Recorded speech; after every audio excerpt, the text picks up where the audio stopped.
첫 만남은 허기였습니다. 하지만 이 책 두께에 놀라서 기죽으시면 안 됩니다. 이 책 한 권이면 이 서양의 과학사를 르네상스 시대부터 현재까지 아주 일목요연하게 체계적으로 정리할 수가 있습니다.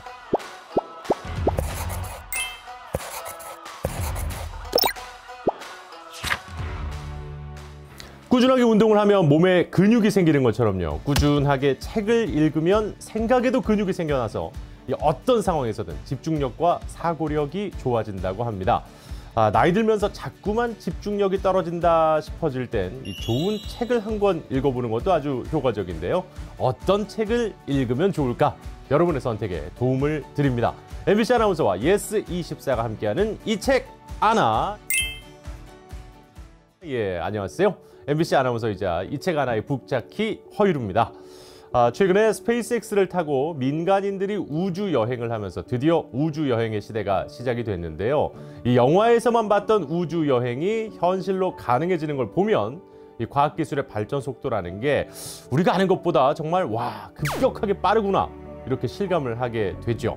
이 우주여행뿐만이 아니죠. 이제는 자율 자동차 시대가 또 열린다고 하고 또 인간과 흡사한 로봇까지 등장을 하고요.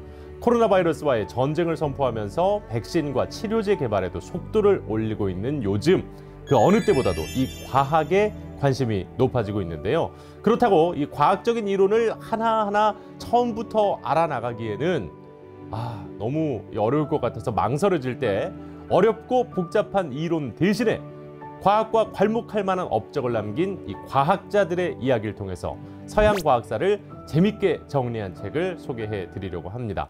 케임브리지 대학교 대학원 천체 물리학 박사인 존 그리빈이 쓴 과학 이야기, 과학을 만든 사람들입니다.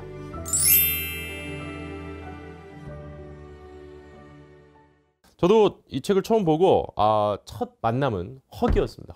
보통 이제 이런 책을 가리켜서 벽돌책이라고 하죠. 예, 아니면은 그 목침과도 좀 흡사한 두께인데 무려 975페이지에 이르는 어마어마한 책입니다. 하지만 이 책 두께에 놀라서 기죽으시면 안 됩니다. 이 책을 나는 한꺼번에 다 읽어버려야지 이런 욕심만 버리면요. 여러 과학자들의 이야기들을 하나하나 읽어나가는 재미가 아주 좋거든요. 이 과학에 대한 책이 많지만 하나하나 따로 읽다 보면 머릿속에서 이 체계가 잡히지 않을 때도 있는데요. 이 과학을 만든 사람들, 이 책 한 권이면 이 서양의 과학사를 르네상스 시대부터 현재까지 아주 일목요연하게 체계적으로 정리할 수가 있습니다. 과학 이론 위주가 아니라 이 과학적인 발자취를 남긴 과학자들의 연구와 그 과정들을 연대별로 설명하고 있는데요. 모두 5개의 시대로 나뉘어서 정리가 되어 있기 때문에 물론 이 시대 순으로 쭉 읽으면 좋겠지만 각각 챕터별 소제목이 자세히 나와 있어서 이 관심 있는 부분을 따로 골라서 발췌독이라고 그러죠. 따로 읽을 수도 있습니다. 각 시대별로 중요한 업적을 남긴 과학자들과 그들의 이론 그리고 당시의 사회적 배경까지 설명을 하고 있기 때문에 단순히 과학적 지식만 알 수 있는 게 아니고요. 역사 이야기까지 동시에 만날 수가 있는데요. 자, 이런 식으로 과학의 발전 흐름을 짚어내면서 다양한 이야기를 들려준다는 게 바로 이 책만이 가진 장점이고요. 작가 존 레비는 책을 쓴 이유를 이렇게 설명합니다. 여러분이 양자 이론이나 자연 선택에 의한 진화, 판구조론 같은 이론의 핵심 개념에 관한 이야기를 깊이 파고든 책을 원한다면 다른 책을 찾아보아야 할 것이다. 이 책에서 다룰 사건을 고를 때 빠뜨린 것들도 있을 수밖에 없고 따라서 어느 정도 주관적이지만 내 목표는 지구는 우주의 중심이 아니고 인간은 동물에 지나지 않는다는 깨달음에서 출발해서 겨우 450년 남짓한 세월이 지났을 뿐인데 빅뱅 이론에다 인간의 완전한 유전체 지도를 만들어내기에 이른 과학을 처음부터 끝까지 전체적으로 한꺼번에 훑어보자는 것이다. 과학은 인간의 정신이 이룩한 가장 위대한 업적에 속한다. 과학 발전이 대부분 평범하게 영리한 사람들이 선배들의 업적을 바탕으로 한 걸음씩 나아간 결과물이라는 점을 생각할 때 과학 이야기는 우리에게 덜이 아니라 더 훌륭한 것으로 와 닿는다. 작가의 얘기처럼 책에서는 이 지동설을 주장한 코페르니쿠스의 이야기와 갈릴레이의 이야기 그리고 우리가 잘 알고 있는 뉴턴과 다윈의 이야기가 이어지면서 이 퀴리 부인과 아인슈타인까지도 등장을 합니다.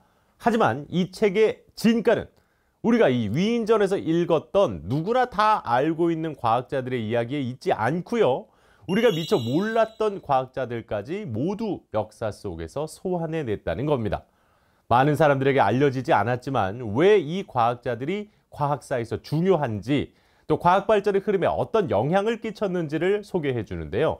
단지 그들의 이론을 설명하는 게 아니라 그들의 접근 방식에 의미를 두는 내용들을 읽다 보면 이런 사실을 새삼 확인할 수 있습니다.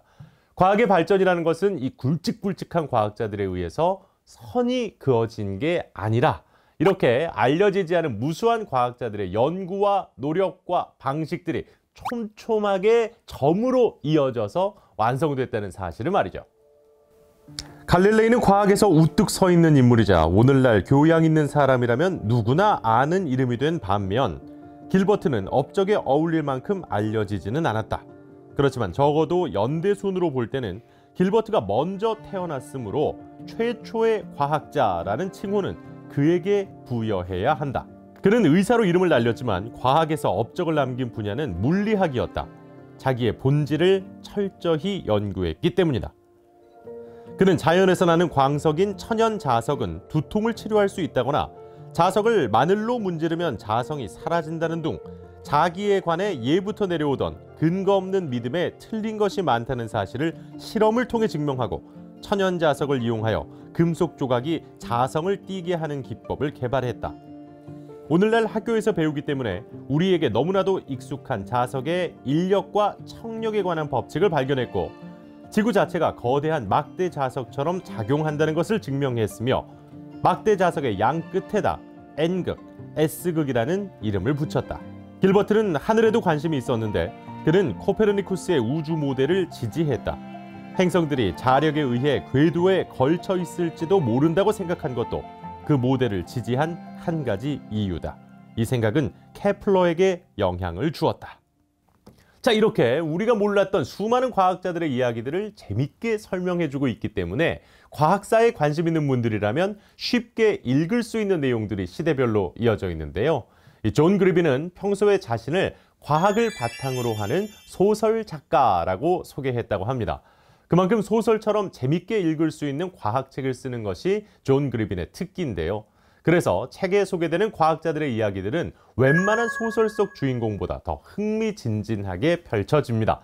원래 이 시시콜콜한 이야기 속에 재미가 있잖아요. 예를 들어서 전자를 발견한 톰슨이 원래 수학자였다는 사실도 흥미로운데 톰슨의 조수로 일했던 물리학자 중에서 무려 7명이 노벨상을 받았다는 것도 이 책에서만 만날 수 있는 재미인데요. 이 과학을 다룬 이야기는 진지하고 딱딱하고 어려울 것이다 라고 생각하는 편견을 깨주면서 유쾌하게 읽을 수 있는 책이 바로 두껍죠? 과학을 만든 사람들입니다. 진리를 발견한 공로를 세상이 인정해주지 않을 때 과학자는 얼마나 답답할까? 이 책에 소개된 과학자 중에도 그 응어리 때문에 자살까지 시도한 사람이 둘이나 있다. 하지만 그렇지 않은 과학자도 있다. 옥수수를 가지고 연구한 맥클린톡은 유전에 관한 중요한 진리를 발견하여 1950년대 초에 발표했으나 당시 유전학이 그의 연구를 이해할 수준에 미치지 못해 완전히 무시당했고 나아가 첨단 기법으로 연구하는 주류 학자들과는 달리 식물을 가지고 연구하는 까닭에 시대에 뒤처지는 학자 취급을 받았다. 그런 상황이 답답할 법도 한데 그러든가 말든가 하는 태도로 담담하게 자신의 연구를 자신의 방식대로 계속했고 그때부터는 아예 연구 결과도 소속 연구소의 연간 보고서에만 발표할 뿐 아무데도 발표하지 않았다. 그가 그 연구로 노벨상을 받은 것은 그로부터 30여 년이나 지난 뒤인 1983년이었으니 마치 원로 감독이 젊을 때 찍은 영화로 오스카상을 받는 것처럼 새삼스럽다는 생각도 든다.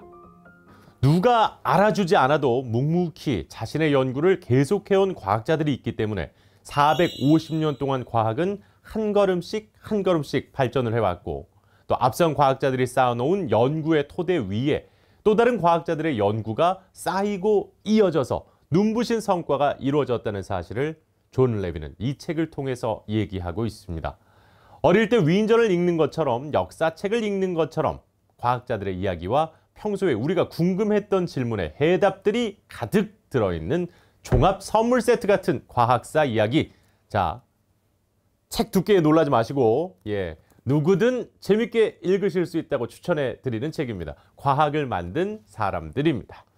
오늘의 이 책 하나, 과학을 만든 사람들 소개해 드렸는데요. 자, 그럼 여기서 마무리하기 전에 우리 이 책 하나 시청자 여러분들을 위한 퀴즈 나갑니다. 정답 아시는 분들 댓글로 정답 달아주시면 추첨을 해서 이 커피 모바일 쿠폰 선물로 보내드릴 건데요. 문제 드릴게요. 이 책에는 수많은 과학자들의 이야기가 담겨 있는데요. 다음 보기 중에서 과학의 발전에 기여한 과학자가 아닌 사람은 누구일까요? 1번 아이작 뉴턴, 2번 엘버트 아인슈타인, 3번 루드비 반 베토벤. 정답 댓글로 꼭 남겨주시면 추첨해서 선물 보내드리겠습니다. 많이 참여해 주시고요. 지금까지 이 책 하나, 저는 허이루였습니다.